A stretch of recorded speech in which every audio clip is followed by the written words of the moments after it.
I thought, oh, I've got this CPA. He's my business consultant. He's going to guide me down the path of what I can do to maximize my potential. What I found is he gave me very limited information.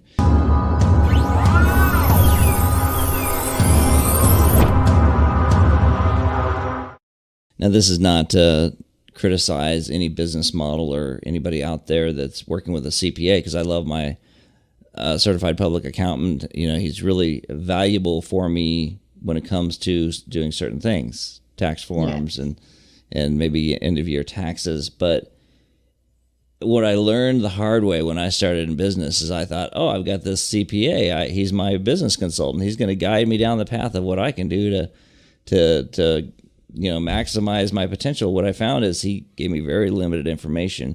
A, because he operates in a silo, and B, because his goal is to make sure that A, I don't get audited, but also B, that he's able to serve me doing what he does well, and that's my taxes and that types of forms. And there's so many businesses out there that rely solely on a CPA. Can you talk about that aspect? Because I know that's a challenge that you and I've talked about offline, that's sometimes very limiting in terms of what people are going to learn.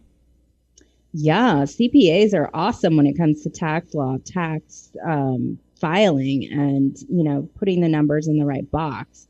But a lot of times CPAs don't have that entrepreneur business owner insight, where they're going to give you a strategy how to increase your cash flow and increase your revenue stream. And they are very well trained in areas of GAAP and FAS and delivering financials and helping you avoid pitfalls that a lot of people do in financial reporting. I work with several auditors and CPA firms through the last 20 years, and there's been lots of times where it's just standard for them to do certain things that really impact the business owners, like net worth or net profit margins, or capitalizing things that could be written off, and things that you can optimize and kind of streamline if you have a good conversation with them. So it's important to kind of talk to them about certain movements of your money that you may not notice, and you're just like, oh, I'm just going to operate off my tax return at the end of the year, and then you realize that they did a special election and wrote off $500,000 worth of new equipment you bought, and now your net profits tanked, and you can't get that line of credit, and you can't get certain investors because you thought you had 187,000 and now you have negative. So it's a lot of different. You got to talk with them and really tell them what your plans are for the future in regard to the tax return, because that really at the end of the day is all the banks, the venture capitalists, any of the funding, any of the capital that you need to get. You need to have good returns. Yeah, I learned early on that if I did my homework and came to him with questions, he would answer them. But normally it was like, yes, you can do that. But there was no alternative. There was no, but here's another strategy. It was almost always like, yeah, you can do that.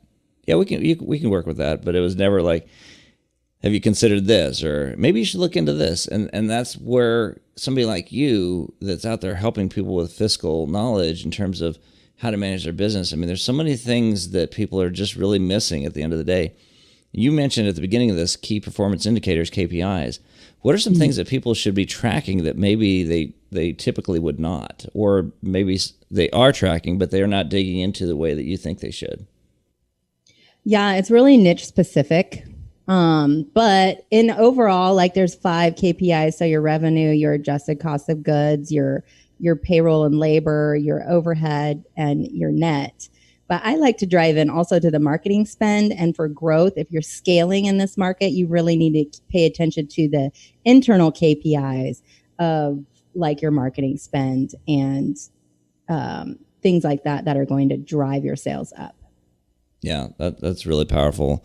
And so when it comes to that side of things, do you find that that's an easy process for people to start adapting that mindset of tracking those and leveraging them correctly, or is that a huge learning curve for a lot of companies?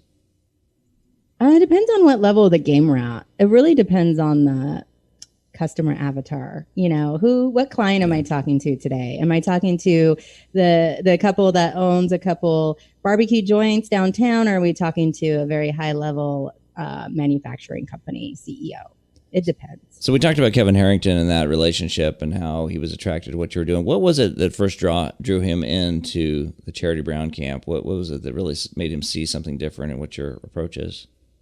It was the hybrid consulting / coaching program that I built, the 5-Star Business Accelerator, because it's also a program where we help small businesses, new businesses get funding, get business credit, and pretty much line them up for success their first year.